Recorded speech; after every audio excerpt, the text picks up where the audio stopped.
நவகிரகங்களில் சர்ப்ப கிரகங்கள் எப்படிப்பட்ட நிலையில் நல்ல பலனை தருதுன்னு பார்க்கின்ற பொழுது, பொதுவாக சர்ப்ப கிரகங்களான ராகு கேது ஆகிய இரு கிரகங்களுமே பார்த்தீங்கன்றால் ஜென்ம லக்னத்திற்கு உபஜயஸ்தானம் சொல்லக்கூடிய 3, 6, 10, 11 ஆகிய ஸ்தானங்கள் இருக்கிறது ரொம்ப ரொம்ப சிறப்புங்க.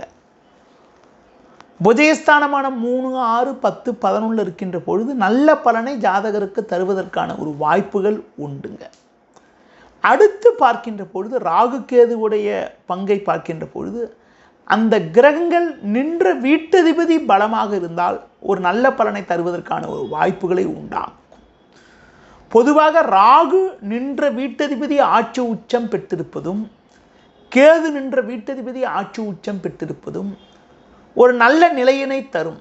ராகு நின்ற வீட்டதிபதி ஆட்சி உச்சம் பெற்றிருந்தால் அந்த கிரகத்துடைய பலனை அது தருவதற்கான ஒரு வாய்ப்புகள் உண்டு. பொதுவாக ராகு ஒரு ஜாதகத்தில் உங்களுக்கு பார்த்தீங்கன்றால் குருவோட வீட்டில் இருக்கிறது, சுக்கிரனோட வீட்டில் இருக்கிறது, அடுத்து பார்த்தீங்கன்றால் உங்களுக்கு குறிப்பாக ஒரு சுபகிரகமான புதனுடைய வீட்டில் இருக்கிறதுலாம் கூட ஒரு நல்ல பலனை தரும். பொதுவாக ஒரு ஜாதகத்தில் ராகு நின்ற வீட்டதிபதி நல்ல பலமாக இருக்கின்ற போது நல்ல ஒரு சாதகமான பலனை தருவதற்கான ஒரு வாய்ப்புகளை கொடுக்கும். ராகு நின்ற வீட்டதிபதி பலகீனமாக இருக்கின்ற பொழுது அவ்வளோ நல்ல பலனை தருவதில்லை. ராகு நின்ற வீட்டதிபதி நீச்சம் பெற்றிருந்தாலோ ராகு நின்ற வீட்டதிபதி பகை பெற்றிருந்தாலோ ஒரு நல்ல பலனை தருவதில் ஒரு சில இடையூறுகள் ஏற்படுகிறது. அதுபோல் ராகு போய் ஒரு பகை வீட்டில் இருக்கிறது, பகை வீட்டில் இருக்குன்னா சூரியனுடைய வீட்டில் போய் இருக்கிறதுலாம் அவ்வளோ சிறப்புன்னு சொல்ல முடியாது. பொதுவாக ராகு செவ்வாயோட வீட்டில் இருக்கின்ற போது கொஞ்சம் முன்கோபங்கள் அதிகமாக கொடுக்கக்கூடிய ஒரு வாய்ப்புகளாம் கூட ஏற்படுத்தும்.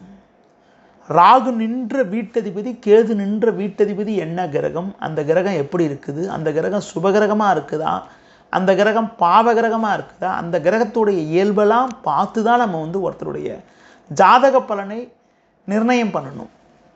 பொதுவாக ஒருத்தருக்கு சூரியனோட வீட்டில் ராகு இருந்து ராகுவோட திசை நடக்கின்ற பொழுது அப்பா வழி ரிலேஷன்ஸ் வகையில், அப்பா வழி உறவினர் வகையில் கூட நிறைய இடங்களில் ஒரு பகை வர்றது, ஒரு ஒற்றுமை குறை வர்றது, தேவையற்ற மனஸ்தாபங்கள் வரக்கூடிய ஒரு நிலையெல்லாம் கூட உண்டாகுது. ஜோதிடத்தில் இந்த ராகு கேது பலன்களை பார்க்கின்ற போது அதில் நிறைய தகவல்கள் இருக்கிறது. நம்ம ஒவ்வொரு ஜாதகத்தையும் உங்களுக்கு தெளிவாக பலன் பார்க்கின்ற போது ரொம்ப தெளிவாக பார்த்து தான் முடிவு பண்ணணும். அதுபோல் அந்த கிரகங்கள் அமையக்கூடிய ஸ்தானத்தையும் முக்கியத்துவம் கொடுத்து அந்த கிரகத்தை சுபகிரகம் பார்க்குதான்லாம் போய் பார்த்து தான் நம்ம முடிவு பண்ணணும்.